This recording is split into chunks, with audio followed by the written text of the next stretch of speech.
everyone to today's live on preventing festive season blowouts. Apologies, we've had a couple of technical difficulties, but we'll wait until a couple of other people jump on and then we'll get started.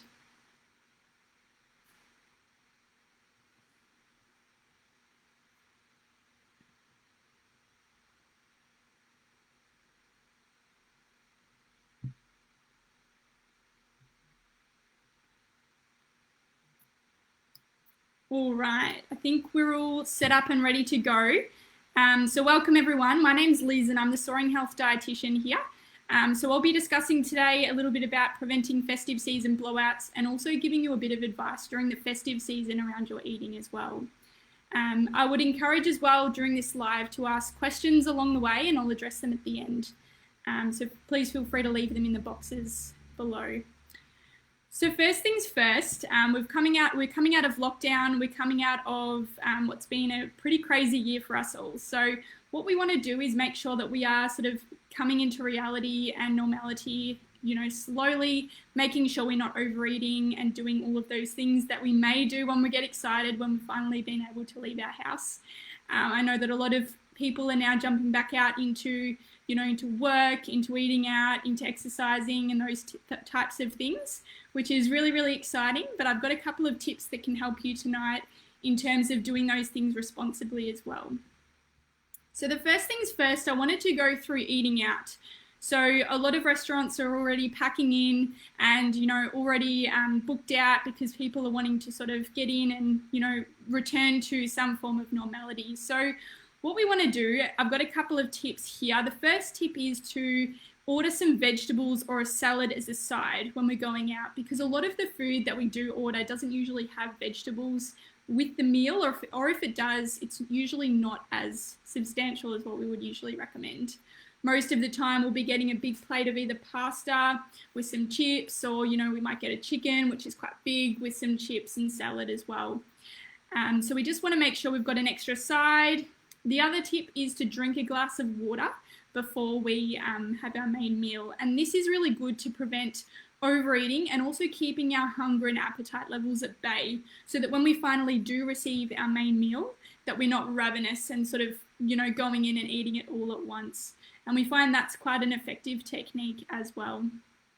The other one is also ordering an entree if your main is too big.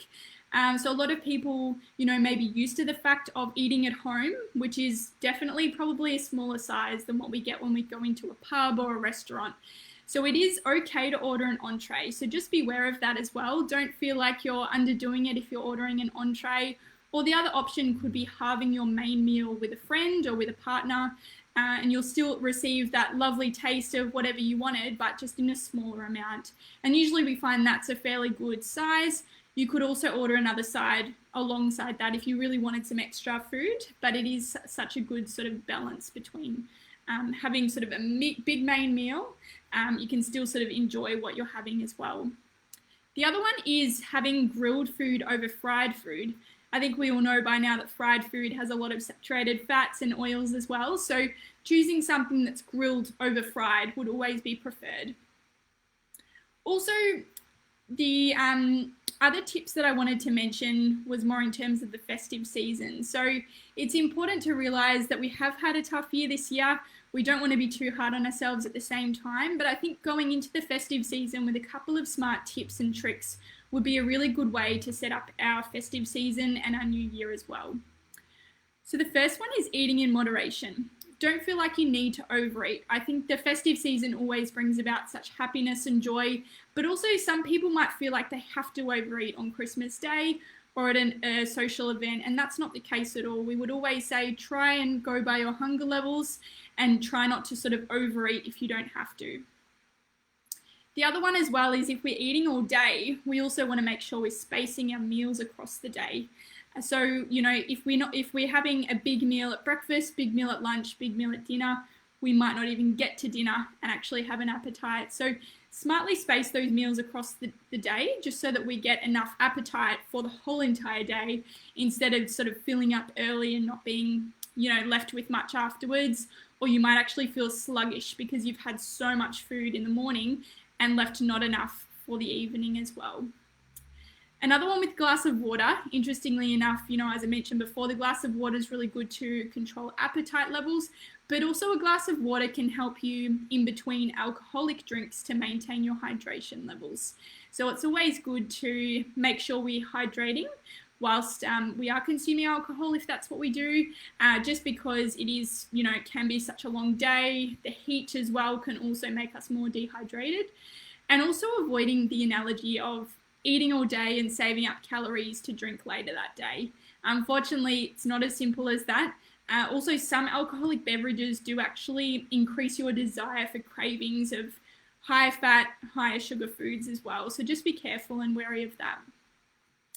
The other one is practicing mindful eating. So we want to make sure that we're taking time to mindfully chew our foods and also think about sort of what we're putting in our mouths as well. We don't want to be overly critical here because, as we said, it's the festive season, but at the same time, taking time out and sitting down and eating your meal is always important, especially if you're the head host and you might be a little bit overwhelmed and stressed. That is super important to sort of make the time for yourself and sit down properly. And if you are the host as well, having water, stress management is always really good because, as we know, when we're more stressed, we might not make those rational decisions that we might otherwise make if we're in a better headspace. So always trying to, minimize our stress levels when we can, or trying to maintain them and manage them over the Christmas period can actually help us as well with our dietary intake. The other one as well is sleep. And you might be thinking, how does sleep correlate with diet? Well, they do actually correlate very, very closely and very well, but the importance of sleep can actually dictate our hunger levels and our desire for particular foods. So sleep deprivation is actually proven to lead to overeating. So we want to be very careful with the lack of sleep that we have, and a lot of the time people do overeat and start to binge eat if they do have a lack of sleep. And we do know that longer hours in the supermarkets and the shopping centres over Christmas period would be super hard to try and get enough sleep, but as long as you're sort of making the most of what you can, that would be most recommended. Also, I just wanted to throw in there as well, those with food intolerances or other nutritional needs, whether that be a medical condition or other types of individual types of needs, we would always recommend trying to bring things with you to make sure that you can consume something if you go to an event where you might not think you're catered for. It's always good to bring an extra salad or, a bread roll or something you might be able to consume, but also be able to host, give to the host as well to sort of help with catering. So that can always help put people's mind at ease, especially, those that are on a low FODMAP diet or those that might be wanting to lose weight. All of those different types of things, we can always try and bring our own things as well to assist with helping eat that type of thing as well. And also try not to go to a party or an event hungry, which sounds really odd because if you're going to a lunch or a dinner, people are putting food on for you. So you're wanting to sort of increase your appetite for that particular occasion. However, if we do go to an event where we're feeling very, very hungry, the only thing is we're going to be overeating at that particular time. So it would be good to have a snack or a lighter meal beforehand so that when we do go to an event, we might have a snack or two, but we're not sort of overeating and binging at that particular time as well. And it can sort of prove to prevent that overindulgence, which a lot of people tend to do over Christmas. And of course, it's not intentional. It can be really hard to sort of manage and that type of thing as well. But we just want to make sure that we are still enjoying our festive season, but keeping our eye on those particular things which may occur with promoting weight gain or actually making us feel sluggish and not very well as well. So it's always good to find that happy medium when we can. And as I mentioned before, the most important word of advice is to not prevent overindulging at all indulging at all, because indulging is really important at a festive season. It's a special event. It's even more special, I guess, because we've just been through a whole 8 months of lockdown. We're all probably wanting to get out and see our family and friends. But also deprivation can also lead to an unplanned binge. So we want to make sure that we're treating ourselves, we're enjoying what we're having, but we can just control that portion instead of completely restricting those foods altogether. And the final point that I wanted to make, and then I'll get into some questions as well, was to, when we've got particular needs, so as I mentioned before, food intolerances, or we've got particular chronic conditions, we want to make sure that we're aware that this is only generalized advice only. So if we do have particular concerns or needs, I would highly recommend seeing an accredited practicing dietitian to focus solely on your needs alone, because these are only generic sort of words of advice and should be taken very sort of lightly if we do have other concerns on the side that may sort of hinder or change this at all. So enough from me. I might just start answering a couple of questions, and if you've got any other questions that pop through, I'll be sure to do my best to answer them as well as I can. So we've got the first one is, how can we manage the leftovers? That's a very good question. I think a lot of people find that they're overwhelmed, especially being a host. You'll have a fridge full of food and you might have a lot of it as well. What I would always recommend is trying to offer it to the family or the friends. So, you know, sending people home with food can always be good as well, because then, you know, if the food's gone away, it's less sort of in our face to be tempted by. I would also say as well, if it's particular things you can freeze, for instance, like a potato bake, or you've got some steamed veggies or whatever it might be, you can freeze them. Meats, you know, they can be frozen, but, you know, you could potentially try and keep them in the refrigerator. But I would say there's definitely elements that we could freeze if we really wanted to. We can always, pass some off to family, friends as well, because we want to make sure that we're not wasting a lot of food as well. But I guess on the other side as well is that we want to make sure when we do start to plan for Christmas that we don't super over cater as well. So I think it does come back down to who we're inviting, you know, and then it comes down to what particular foods we need at that time without buying too much where we're left with a mountain of food as well. And the other one was, with the increase of drinking that comes with the events, should we look at a low carb beer or spirit to help with weight? That's a good question as well. So a lot of people do find that, you know, a low carb beer might be assistive in terms of weight management and that type of thing. I would usually say, and this is just a generalized recommendation, but, you know, if we are looking to consume alcohol during the festive season, always within moderation would be key, but it can be hard over those particular events.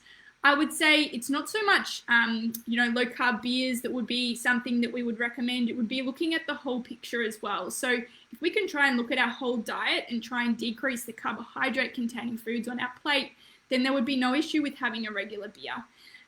It depends on what your preferences are, and it does come down to that individualized basis. Some people might want to get a low carb beer if they've got diabetes. So there's different sort of elements that we want to sort of address.